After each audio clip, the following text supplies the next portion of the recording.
الذین یذکرون اللہ قیاما وقعودا وعلی جنوبہم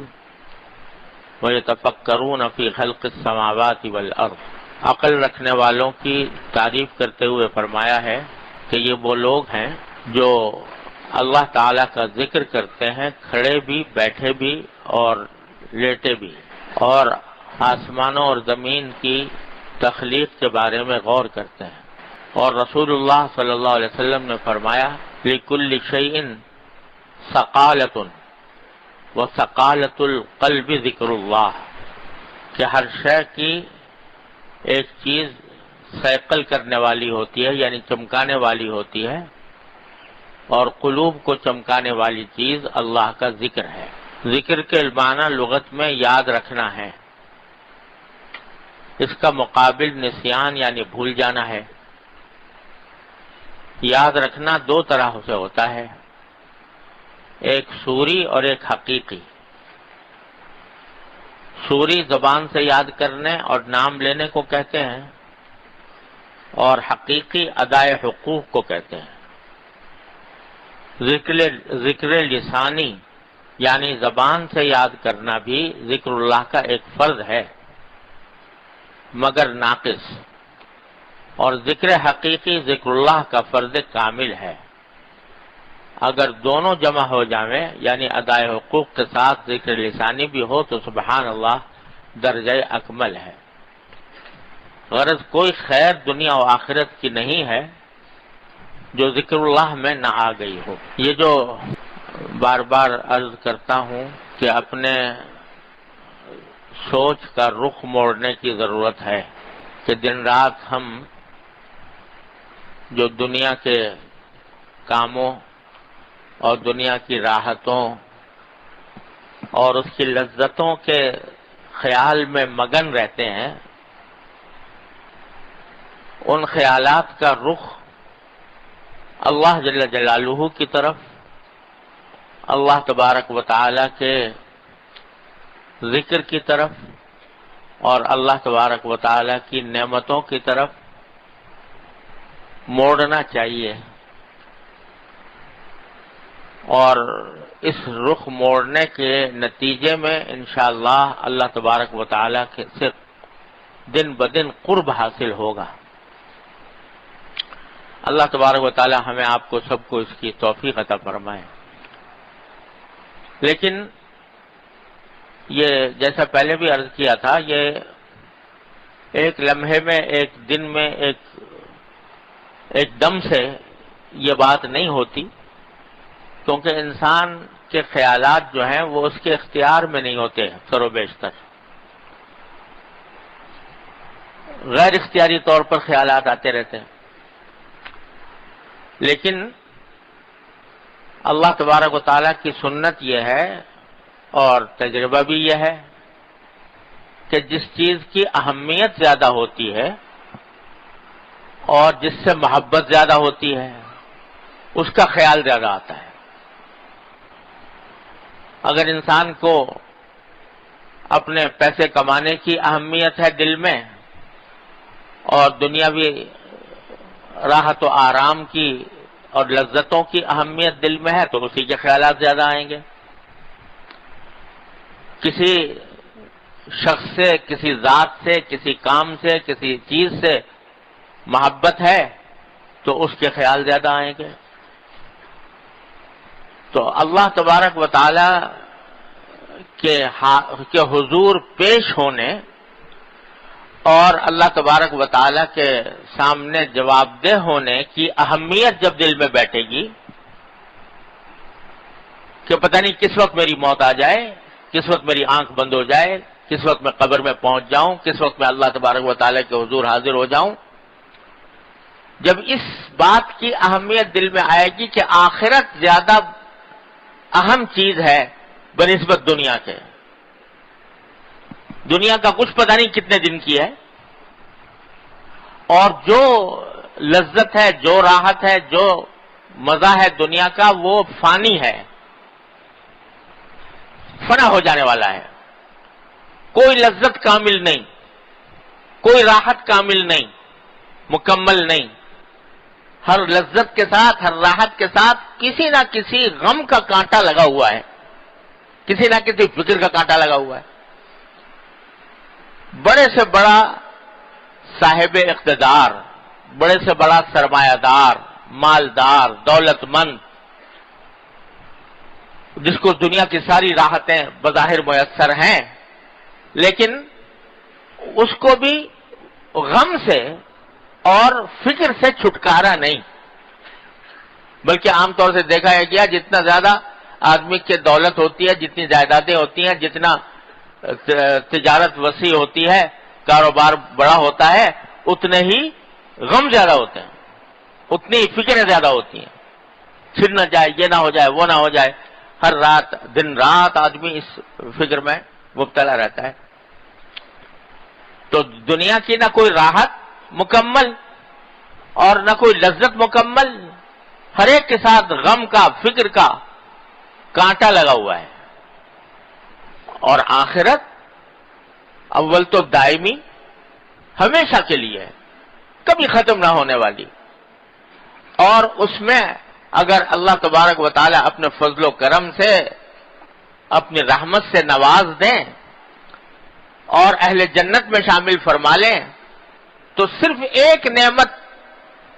کا آپ تصور کیجئے جو قرآن کریم میں بیان فرمائیے، لا خوف علیہم ولا هم یحزنون، اور بھی کچھ نہ ہو، صرف یہ نعمت کہ نہ کوئی خوف، آئندہ کا کوئی خوف نہیں، یہ ہو جائے گا وہ ہو جائے گا، کوئی فکر نہیں، خوف نہیں، ولا هم یحزنون، اور نہ کبھی غم ہے کہ پیچھے کیا ہوا تھا کیا نہیں ہوا تھا، سب غم مٹ گئے، سارے خوف مٹ گئے، اور کچھ بھی نہ ہو تو انسان کا خوف اور غم سے خالی ہو جانا یہ اتنی بڑی عظیم نعمت ہے کہ آج ہم اس کی کا تصور بھی نہیں کر سکتے۔ اس واسطے کبھی لمحہ کوئی ایسا آیا نہیں زندگی میں کسی بھی انسان پر کہ نہ اس کو خوف ہو اور نہ حزن ہو، نہ کوئی غم ہو، ایسا لمحہ آج تک کسی انسان پر آیا نہیں۔ تو جب ایسی کیفیت ہو جائے کہ نہ خوف ہو، نہ حزن ہو، نہ غم ہو، تو اور یہ نعمت ہی اتنی بڑی ہے کہ کچھ اس کا حد و حساب نہیں۔ تو اگر اللہ تبارک و تعالی آخرت کی اہمیت دل میں ڈال دے، جس کو قرآن کریم نے فرمایا کہ وہ تؤثرون حیات الدنیا والآخرۃ خیر وابقی، تم دنیاوی زندگی کو ترجیح دیتے رہتے ہو ہر وقت، حالانکہ آخرت خیر بھی ہے،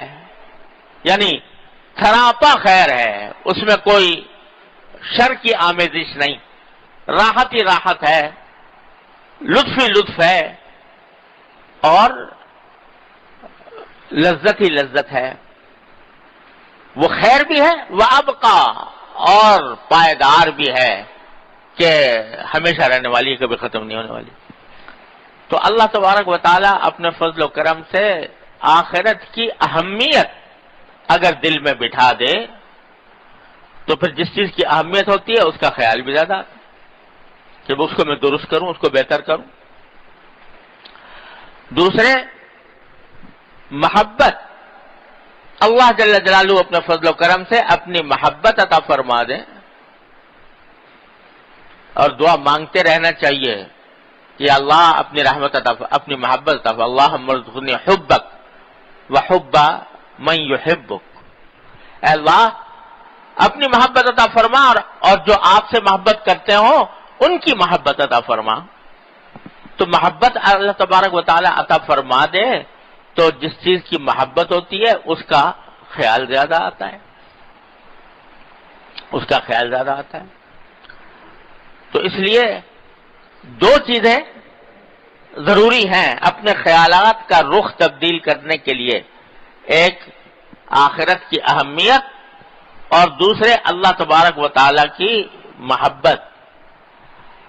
ان دونوں چیزوں کو پیدا کرنے کے لیے ایک چیز ہے جو معین اور معاون ہوتی ہے، مددگار ہوتی ہے، اور وہ ہے ذکر لسانی، اللہ تعالیٰ کا ذکر۔ جتنا جتنا اللہ تعالیٰ کا ذکر کیا جائے گا اتنا ہی اللہ تبارک و تعالی سے قرب بڑھے گا۔ قرآن کریم نے فرمایا کہ اذکرونی اذکرکم، میرا ذکر کیا کرو، میری یاد کیا کرو تو میں تمہیں یاد کروں گا۔ جب اللہ یاد کرے، اللہ تبارک و تعالی یاد کریں کسی کو تو پھر اس کو اپنا قرب بھی عطا فرمائیں گے۔ اس لیے اس بات کو کہ اللہ تعالی نے دونوں یہ جو آیتیں پڑھی سورہ آل عمران کی کہ الذین یذکرون اللہ قیاما وقعودا وعلی جنوبہم وَيَتَفَكَّرُونَ فِي خَلْقِ السَّمَاوَاتِ وَالْأَرْضِ، دونوں چیزوں کو ساتھ ساتھ ذکر کیا اللہ تبارک و تعالی نے کہ یہ فرمایا ان فی ذلک لآیات لأولی الالباب، نشانیاں ہیں عقل رکھنے والوں کے لیے۔ عقل رکھنے والا کون ہے؟ وہ نہیں جو پیسے زیادہ پیدا کرتا ہو، وہ نہیں جو جاہو منصب جس کے بعد بہت زیادہ ہو، دنیا مال و دولت جس کے بعد، بلکہ فرمایا عقل والے وہ ہیں الذین یذکرون اللہ قیاما وقعودا وعلی جنوبہم، جو اللہ تعالیٰ کا ذکر کرتے ہیں کھڑے بھی، بیٹھے بھی، لیٹے بھی۔ وَيَتَفَكَّرُونَ فِي خَلْقِ السَّمَاوَاتِ وَالْأَرْضِ، اور غور کرتے ہیں آسمان و زمین کی تخلیق میں کہ یہ اللہ تعالیٰ نے بیکار پیدا، ربنا ما خلقت ھذا باطلا، پروردگار یہ چیزیں، یہ آسمان، یہ زمین، یہ چاند، یہ سورج، یہ ہوائیں، یہ سمندر، یہ پہاڑ، یہ پوری کائنات، یہ آپ نے بے فائدہ پیدا نہیں کر دی، ویسے ہی لغو پیدا نہیں کر دی، بیکار پیدا نہیں کر دی، بلکہ اس لیے پیدا کی ہے تاکہ اس کے ذریعے ہم جنت کی ابدی زندگی حاصل کریں۔ یہ سوچتے ہیں، یہ تفکرون فی، تو فکر، سوچنا اور ذکر یعنی اللہ تبارک و تعالیٰ سے ذکر کو پہلے ذکر کیا، فکر کو بعد میں، کہ جب آدمی ذکر کرتا ہے اور کثرت سے کرتا ہے، چلتے بھی، پھرتے بھی، کھڑے بھی، بیٹھے بھی، لیٹے بھی، تو اس کے نتیجے میں اللہ تبارک و تعالیٰ اس کے اندر فکر بھی پیدا فرما دیتے ہیں، سوچ اس کی تبدیل ہو جاتی ہے، وہ سوچ کی طرف، سوچ اس کی آخرت کی طرف مڑ جاتی ہے، اللہ تبارک و تعالیٰ کی طرف مڑ جاتی ہے۔ اس لیے ذکر جو ہے یہ ایک زینہ ہے اس منزل تک پہنچنے کے لیے۔ ذکر سے میری مراد ذکر لسانی ہے۔ حضرت نے یہاں فرمایا کہ ذکر کی دو قسمیں ہیں، ایک ذکر لسانی یعنی زبان سے ذکر کرنا، اور ایک ذکر قلبی یعنی قلب سے ذکر کرنا۔ زبان سے ذکر کرنے کے معنی تو یہ ہے کہ کوئی نہ کوئی ایسا اللہ تبارک و تعالیٰ کا آدمی نام لیتا رہے، اللہ تعالیٰ کی تعریف میں جو کلمات ہیں، سبحان اللہ، الحمدللہ، لا الہ الا اللہ، یہ کلمات زبان پر اس کے آتے رہیں۔ اور ذکر قلبی کے معنی یہ ہے کہ اس کا دل اللہ تبارک و تعالیٰ کی طرف لگا ہوا ہو، اور اس کا مظاہرہ اس طرح ہوتا ہے کہ جتنے اس کے ذمہ حقوق ہیں سب ادا کرے، اللہ تعالیٰ کے حقوق ادا کرے، اپنے بندوں کے جو حقوق اللہ تبارک و تعالیٰ نے اس کے ذمہ رکھے ہیں ان کو ادا کرے، اور اللہ کی رضا کے لیے ادا کرے۔ تو یہ ذکر قلبی کا ایک بڑا وسیع مفہوم ہے، لیکن زینہ اس کا یہ ذکر لسانی ہے۔